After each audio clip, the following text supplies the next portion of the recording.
بسم اللہ الرحمن الرحیم۔ السلام علیکم ناظرین، میں ہوں چودھری اسد عباس اور میرے ساتھ سینئر تجزیہ کار سید آصف شاہ صاحب موجود ہیں۔ آج ہم الیکشن کی چونکہ جو ترتیب ہے وہ بڑی تیز ہو چکی ہے، جلسے جلوس اور ایک دوسرے پہ تابڑ توڑ حملے سیاسی جماعتوں کی طرف سے، تو آج ان کا ہم یہی ایک کہہ لیں کہ ایک موازنہ پیش کریں گے، اس کا جائزہ لیں گے کہ یہ جو ماحول بن رہا ہے یہ 8 فروری تک کسی خدا نخواستہ کسی بڑے حادثے کا پیش خیمہ تو نہیں ہو سکتا کہ یہ جو ایک دوسرے پہ الزامات کی سیاست ہو رہی ہے۔ اور مزے کی بات یہ ہے کہ سیاسی جماعتوں کے پاس پاکستان کو قرضوں کی منجدار سے نکالنے کا کوئی ایجنڈا نہیں ہے۔ پیپلز پارٹی کا منشور دیکھ لیں، مسلم لیگ نواز کا دیکھ لیں، تحریک انصاف کا دیکھ لیں، سب فضائی باتیں کر رہے ہیں، اتنے مکان بنا دیں گے، اتنے یونٹ فری کر دیں گے، یہ ہو جائے گا۔ یہ ابھی ماضی قریب کی بات ہے کہ وہ جتنے دعوے تھے وہ کوئی بھی پورے نہیں ہو سکے۔ تو آصف علی شاہ صاحب، آپ کا تجربہ کیا کہتا ہے کہ یہ کیا ہونے جا رہا ہے؟ جی اسد چودھری صاحب، آپ نے بڑی اچھی بات کی ہے کہ اس وقت جو تقابلی جائزہ ہے اس الیکشن کا، جو کہ بہت قریب رہ گیا ہے، تقریباً 15 سے 16 دن رہ گئے ہیں الیکشن ہونے کو۔ 8 فروری دن بدن، یعنی آپ سے یہ کہہ لیں کہ الٹی گنتی شروع ہو چکی ہے اور الیکشن قریب سے قریب تک ہوتے چلے جا رہے ہیں۔ لیکن ابھی تک جو آپ نے بات کی منشور کے حوالے سے، تو صرف ابھی تک منشور جو ہے 10 نقاطی ایجنڈا وہ صرف ابھی بلاول نے دی ہے۔ اس کے علاوہ نہ تو آئی پی پی نے کوئی واضح ایجنڈا دیا ہے اور نون لیگ کا ایجنڈا چند دنوں تک منشور آ جائے گا، پتہ چل جائے گا کہ اس میں یہ کیا کرنا چاہتے ہیں۔ لیکن بہرحال جو آپ نے بات کی ہے، اس وقت جو منشورہ ہے وہ ہے پاکستان پیپل پارٹی کا، اور نعرے تقریباً سارے لگا رہے ہیں جو آپ نے بات کی۔ تو پہلے ہم بات کرتے ہیں کہ پاکستان پیپل پارٹی کے بلاول بھٹو صاحب نے جو یہ وعدہ کیا ہے 30 لاکھ گھروں کا، تو ماضی میں ہم نے دیکھا ایک جیلے نے 50 لاکھ گھروں کی بات کی تھی، جس میں 2000 گھر بھی نہیں بن سکے، تو 50 لاکھ گھر تو بہت بڑی بات ہے۔ اسی طرح آپ نے بڑی اچھی بات کی کہ قرضہ کون اتارے گا، ابھی تک کسی نے اس پہ بات نہیں کی، یہ ساری فضائی باتیں ہو رہی ہیں بقول آپ کی۔ اور اس کے ساتھ ساتھ تنخواہیں دگنی کرنے کی بات ہو رہی ہے، جب کہ ہمیں پتہ ہے کہ ہمارے خزانے میں کتنے پیسے پڑے ہوئے ہیں۔ اسی طرح بات یہ کی جا رہی ہے کہ 300 یونٹ فری دیے جائیں گے، جبکہ حکومت جو ہے روز بروز بجلی کے نرخ بڑھاتی اس لیے جا رہی ہے کہ آئی ایم ایف کی شرائط اتنی سخت ہیں کہ اس سے خسارے کو پورا کیا جائے۔ اور اسی طرح آئی پی پی نے کہا کہ ہم جو موٹر سائیکل والے ہیں ان کو ہم 50% ان کا آدھا پیٹرول چارجز کر دیں گے۔ اگر 200 روپیہ لیٹر ہوگا پیٹرول تو اس کو 100 روپیہ لیٹر کر دیں گے موٹر سائیکل والوں کے۔ جی اس وقت موٹر سائیکل والوں کی تعداد بھی اس ملک کے اندر بہت زیادہ ہے، یعنی باتیں ہمیں وہ کرنی چاہیے معذرت کے ساتھ، باتیں ہمیں وہ کرنی چاہیے جو آئی ایم ایف کے ایجنڈے کو پورا کرتی ہیں، چونکہ اگر ہم آئی ایم ایف کے ایجنڈے کو پورا نہیں کریں گے تو تیسری قسط جو کہ اس نے آنے والی حکومت کو دینی ہے، اگر وہ نہ دے گی تو کیسے یہ قرضہ اترے گا، کیسے یہ جو پیسے آئیں گے، تیسری قسط اگر نہیں آئے گی تو ہم اس سے ملک کو کیسے بچا سکیں گے؟ چونکہ ملک میں جب قسط آتی ہے تو ایک اچھا اثر پڑتا ہے، باقی بھی جو ڈونرز ہیں وہ ہمیں ایشیا بینک ہو گیا، اسلامی بینک ہو گیا، یو اے ای ہو گیا، سعودی عربیہ ہو گیا، تو اس کی گارنٹی کے ساتھ وہ ہمیں بھی دیتے ہیں، ورنہ یہ قرضہ مزید ہمیں نہیں ملتا۔ تو یہ باتیں ہمیں، یہ تمام جماعتوں کو، چودھری اسد صاحب آپ کی توسط سے، چینل کی توسط سے میں بات کروں گا کہ تمام حکومتوں کو جو بھی ایجنڈا منشور بنائیں اس کو آئی ایم ایف کو شرائط کو مد نظر رکھتے ہوئے بنائیں، کیونکہ ایسا ممکن نہیں ہے کہ 300 یونٹ فری کر دی جائے۔ اور یہ بھی نہیں کسی نے کہا ابھی تک کہ امپورٹ کتنی کم ہوگی، ایکسپورٹ ہم کتنی بڑھائیں گے، یعنی وہ آپ نے بات بہت اچھی کی، بڑا اچھا لفظ استعمال کیا کہ ابھی تک تو فضائی باتیں ہو رہی ہیں، فضائی باتوں کے علاوہ کچھ نہیں ہو رہا۔ یا اگر ہم عام لفظ میں کہیں جو عوام سمجھتی ہے، ابھی تک تو سبز باغ دکھائے جا رہے ہیں بلاول صاحب. تو بلاول صاحب نے بلکہ ایک انٹرویو میں کہا کہ خواب دیکھنے تو کوئی حرج نہیں ہے. تو سامنے بیٹھے میزبان نے پوچھا کہ خواب تو وہ آپ وہ دکھانا، آپ تو لوگوں کو اس سے کہا لوگوں کو آپ جنرل کے خواب دکھا رہے ہیں کہ ایسے ہو جائے گا. ایسا نہیں ہو سکتا میرے بھائی. آپ ملک کی بھاگ دوڑ سنبھالنے والے آئندہ کے لیڈر ہیں. آپ کو وہ باتیں کرنی چاہیے جو عوام کو ہضم ہو سکیں. ٹھیک ہے، تو یہ اس حوالے سے بات آپ نے بڑی اچھی کی، اور میں بھی یہی کہوں گا کہ جتنے دعوے کیے جا رہے ہیں یہ سارے امپلیمنٹ نہیں ہوں گے، نہ ہو سکتے ہیں. ان کو آئندہ پہ رکھتے ہیں. وہ باتیں کریں، سچی باتیں کریں، سچی باتیں کریں، ایسی باتیں کریں جیسے قائد محمد نہ کرتے تھے. مطلب کہ لوگ یہ کہتے ہیں کہ ہمیں سمجھ نہیں آتی کہ وہ کیا بات کرتا ہے، چونکہ وہ انگلش میں بات کریں. لیکن ہم یہ سمجھتے ہیں کہ جو بات کرتا ہے درد دل کے ساتھ سچی بات کرتا ہے. تو میں اپنے لیڈروں کو یہ کہوں گا سچی بات کریں، بھلے اردو میں کریں، انگلش میں کریں، پنجابی میں کریں، لوگوں کو یہ بات ہضم ہونی چاہیے. جی سید آصف صاحب، آپ نے بالکل بجا فرمایا کہ یہ جو ہے نا جب تک حقیقت کے آئینے میں نہیں اترے گی ہماری قیادت، تو یہ تو مسائل تو اسی طرح چلتے رہیں گے اور ہم قرض کے اوپر ہی چلتے رہیں گے. لیکن یہ بتائیں کہ یہ جو قرض کا توق ہے جو پاکستانی قوم کے ہر فرد کے گلے میں ہے، اس سے نجات دلانے کا بھی کوئی رستہ نظر آتا ہے دور دور تک یا نہیں؟ اور اس سے ریلیٹڈ یہ ایک سوال یہ بھی ہے کہ کس ماضی میں کیا ان کی کارکردگی رہی ہے کہ جس کی بنیاد پہ یہ دوبارہ عوام کے سامنے جا رہے ہیں اور پھر وہی وعدے وعید کر رہے ہیں.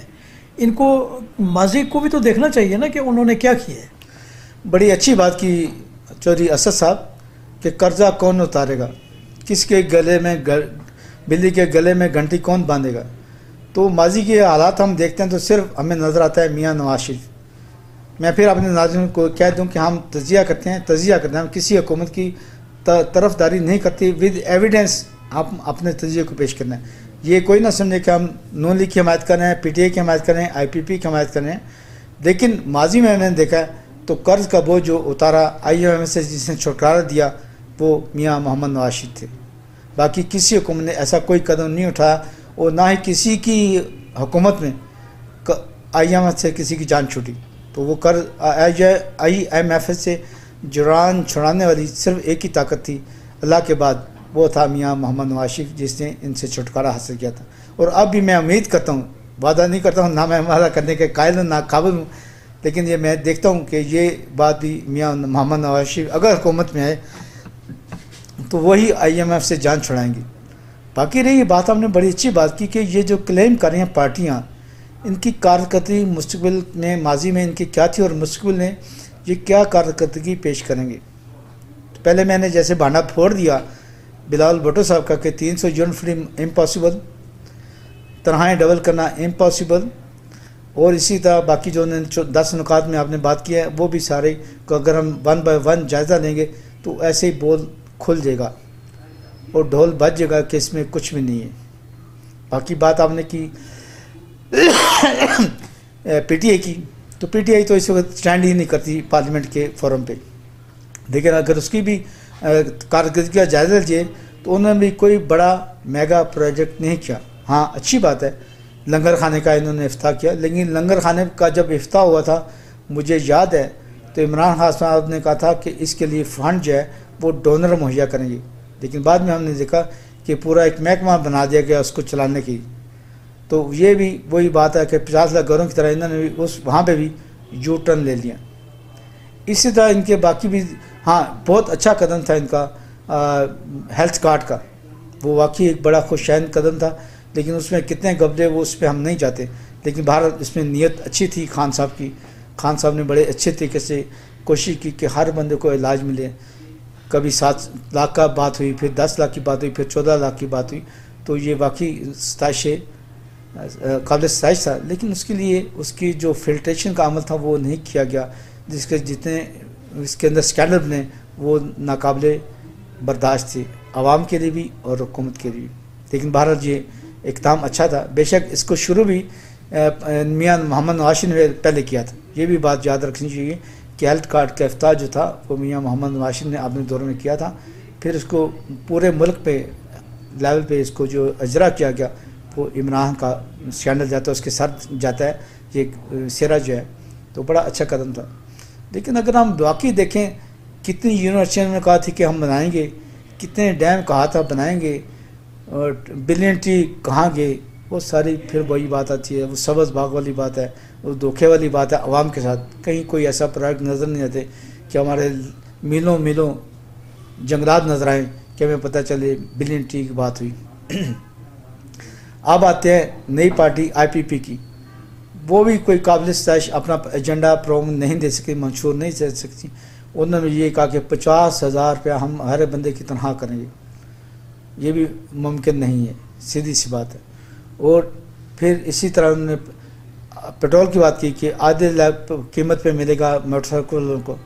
لیکن میں یہ بات کروں گا, آپ ایسا پروجیکٹ میگا پروجیکٹ وہ کریں جس سے عوام کو فائدہ ہو, جس سے عوام کلیکٹیولی بے روزگاری ختم ہو, روزگار مہیا ہو. تو اس کے لیے ان کو چاہیے کہ بھٹو کی طرح, ذوالفقار علی بھٹو کی طرح مڈل ایسٹ میں, افریقن کنٹریز میں, سینٹرل ایشیا میں بہت سے مواقع موجود ہیں اپنی ایکسپورٹ بڑھانے کے اور روزگار کے مواقع مہیا کرنے کے لیے اپنے عوام کو. تو ان کو چاہیے کہ وہ نئی منڈیاں تلاش کریں اور وہ اپنے منصوبے میں یہ رکھیں کہ ہم روزگار مہیا کریں گے تو اس کے لیے کیا طریقہ کار ہوگا, ہم ایکسپورٹ بڑھائیں گے تو اس کے لیے کیا طریقہ کار ہوگا, ہم افرادی کو بیرون ملک بھیجیں گے تو اس کا کیا طریقہ کار ہوگا, ہم اپنا مال ایکسپورٹ کریں گے تو کیسے کریں گے, ہم اپنی امپورٹ کم کریں گے تو کیسے کریں گے. اسی طرح میں پھر بھی بات کروں گا, پی ٹی آئی نے موبائل سسٹم, موبائل مینوفیکچرنگ کے یونٹ لگائے یہاں پہ پاکستان کے اندر, لیکن بہت کم لیول پہ تھے, لیکن ہوتا شروع میں کم ہی ہوتا ہے, پھر آہستہ آہستہ بڑھتے جاتے. اگر ہمارے ملک میں موبائل سیٹ خود بننا شروع ہو جائیں تو یقیناً ایک بہت بڑی انڈسٹری ہمارے یہاں ڈیولپ ہو سکتی ہے, جیسے آٹو کی انڈسٹری ہے.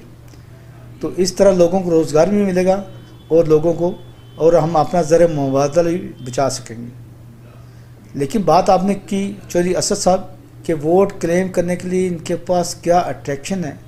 تو ماضی میں پھر ہم دیکھتے ہیں کہ نواز شریف ہمیں آگے نظر آتا ہے, جس نے موٹر وے بنائی, جس نے میٹرو بنائی, جس نے اورنج ٹرین بنائی. جیسے کہ مریم نواز شریف نے کہا کہ کراچی کا بھی حق بنتا ہے کہ اس کو بھی اورنج ٹرین ملے, اس کو بھی میٹرو ملے, اس کو بھی بڑے پروجیکٹ ملے, اس کو بھی پانی صاف ملے. بلال صاحب خود کہتے ہیں, پچھلے کئی سالوں سے سندھ میں حکومت ہے ان کی, تو بلال صاحب کا خود اپنا بیان ہے کہ میں بھی اپنے گھر میں پانی ٹینکر کے ذریعے ڈلاتا ہوں. اس سے شرمندگی کی بات ہے یا تعریف کی بات ہے؟ یہ ہمیں خود سوچنا چاہیے کہ بلال صاحب اپنی کارکردگی کیا بتا رہے ہیں کہ میں خود بھی ٹینکر سے پانی ڈلاتا ہوں. تو یہ حالات ہمیں دیکھنی چاہیے. وہ کیا کون سی چیز ہے جو بلال صاحب لاہور کو دینا چاہتے ہیں, پنجاب کو دینا چاہتے ہیں. میرا خیال ہے آخر میں صرف سمندر ہے جد ہے جو کراچی میں لاہور میں نہیں بن سکتا, تو اس کو بنانے کی کوئی کوشش ایسی کرے. پھر وہی بات ہے, کہہ دینے میں تو کوئی حرج نہیں ہے, جیسے انہوں نے باقی باتیں کہہ دیں, وہ بھی کہہ دیں کہ ہم انشاءاللہ سمندر کا جو فاصلہ ہے وہ پنجاب کے نزدیک کر دیں گے, سمندر کو پنجاب کے نزدیک کر دیں گے. باقی جو دعائیں ہیں وہ بھی اسی طرح کی ہیں. تو ہم پھر دیکھتے ہیں کہ اس وقت جو گراف بڑھا ہے, جو ابھی سروے ہوئے ہیں انٹرنیشنل لیول پہ اور نیشنل لیول پہ, اس میں گراف جو بن رہا ہے وہ میاں محمد نواز شریف اور پاکستان مسلم لیگ نون کا بڑھا ہے, چونکہ 52% انہوں نے کہہ دیا. اور اس وقت پی ٹی کا جو گراف ہے, جو بلوم کے سروے کے مطابق جو انٹرنیشنل میگزین ہے, اس میں 57% پی ٹی آئی کا ہے اور 52% اس وقت میاں محمد نواز شریف کا. اور آنے والے وقتوں میں دن بدن جب کہ میڈیا ان کو اٹھا رہا ہے, سیدھی سی بات ہے, میڈیا تو وہی دیکھتا ہے جو دیکھ رہا تھا وہ دکھا رہا تھا. یہ ایک آئینہ ہے, وہ دکھا رہا ہے کہ اس کا گراف دن بدن بڑھتا جا رہا ہے. باقی ہم بات کریں الیکشن کے حوالے سے, آپ نے بات کی, تو اس وقت جو سب سے بڑا ووٹر ہے وہ ہے نوجوان نسل, جو کہ 5 کروڑ سے 7 کروڑ کے قریب ہمارا نوجوان ووٹر ہے. وہ کس کی طرف ووٹ کرتا ہے؟ ابھی تک جو سروے ہیں وہ تو میاں محمد نواز شریف کا نمبر 2 ہے اور پی ٹی آئی کا نمبر 1 ووٹر ہے. ان کا سروے سب سے زیادہ بہتر جا رہا ہے, لیکن وہ بھی آنے والے دنوں میں بری طرح کرش ہو رہا ہے اور دن بدن میاں محمد نواز شریف کا ووٹر گراف جو ہے وہ بڑھ ہے. لیکن ابھی ہمیں دیکھنا ہوگا کہ یہ جو 8 فروری آ رہا ہے, اس میں کیا ہوگا. ایک بڑی تشویشناک بات چودھری اسد صاحب آپ نے آف دا ریکارڈ بات کی تھی کہ پرتشدد جو الیکشن نظر تو نہیں آ رہا. میرا خیال ہے کسی حد تک پرتشدد ہوگا، لیکن ہماری فورسز اتنی اچھی ہیں کہ وہ اس کو کنٹرول کریں گی. ویسے بھی یہ جو الیکشن ہوگا یہ فوج کی نگرانی میں ہوگا.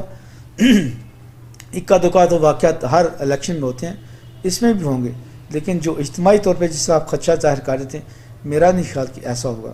چونکہ ملک کا کنٹرول، لا اینڈ آرڈر اس وقت بہت اچھا ہے، بہت بہتر ہے، اور انشاءاللہ بہتر رہے گا اور اس ملک کے نتائج اچھے آئیں گے.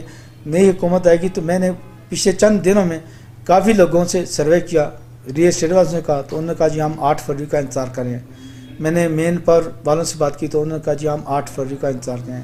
میں نے اور بھی لوگوں سے بات کی تو سب نے کہا کہ ہم 8 فروری کا الیکشن دیکھ رہے ہیں انشاءاللہ. اس کے بعد جو بھی حکومت بنے، ہم اس کے لیے نہیں کہتے کہ صرف پی ایم ایل این کی حکومت بنے گی، پیپل پارٹی کی حکومت بنے گی، آئی پی پی کی حکومت بنے گی، جس کی بھی حکومت بنے گی، پر اس کے اثرات اچھے ہوں گے چونکہ عوامی جمہوری حکومت ہوگی اور انشاءاللہ اس پہ انٹرنیشنل بین الاقوامی قوتوں کا اعتماد ہوگا اور اچھا الیکشن ہوگا اور اچھے الیکشن کے نتائج بھی انشاءاللہ اچھے ہی ہوں گے. اور ہم اچھے کی ہی امید رکھتے ہیں کیونکہ خدا بھی کہتا ہے کہ اچھا گمان کرو گے تو اچھا ہی آپ کو ملے گا. شاہ صاحب آپ نے یہ تو درست کہا کہ خصوصاً سیاسی جماعتوں کو جو گائیڈ لائن دی ہے کہ یہ اوورسیز میں ملازمت کے روزگار کے مواقع تلاش کریں اور ایکسپورٹ کے لیے مارکیٹوں منڈیوں کی تلاش بھی کریں تاکہ اس سے پاکستان کا جو اقتصادی معاملہ ہے اس کو سارا مل سکے. لیکن آپ ایک دو چیزیں مینشن کرنا عمران خان کے کریڈٹ کی بھول گئے کہ ایک تو عمران خان نے شیلٹر لیس لوگوں کو چھت مہیا کی، گو کہ وہ عارضی طور پہ ہی تھی، 1 دن 2 دن 4 دن وہ گزارا کر سکتے ہیں. دوسرا تھا اساس پروگرام، اس کے ذریعے سے بھی ہزاروں لاکھوں خاندانوں کی کفالت ہوتی رہی اور جو بالکل بے روزگار لوگ تھے ان کو ایک سپورٹ ملی. تو اجتماعی طور پر یہ آپ نے درست فرمایا کہ ہماری فورسز ویجیلنٹ ہیں. امید کر رہے ہیں ہم، بلکہ پورا یقین ہے کہ وہ لا اینڈ آرڈر کی سچویشن کو پوری طرح کنٹرول رکھیں گے. باقی اتنے بڑے ایکٹیویٹی میں ظاہر 1-2 اکا دکا واقعات تو ہو جاتے ہیں، وہ اتنا بڑا ایشو نہیں ہے. تو ناظرین آپ نے یہ ساری گفتگو سنی، تجزیہ سنا. امید کرتے ہیں کہ آپ ہمیں اس کا ضرور فیڈ بیک دیں گے اور ہمارے چینل کو اگر سبسکرائب نہیں کیا تو سبسکرائب کریں گے، لائک کریں گے، شیئر کریں گے. ہمیں آپ کی تجاویز کا انتظار رہے گا. اجازت چاہوں گا. اللہ حافظ.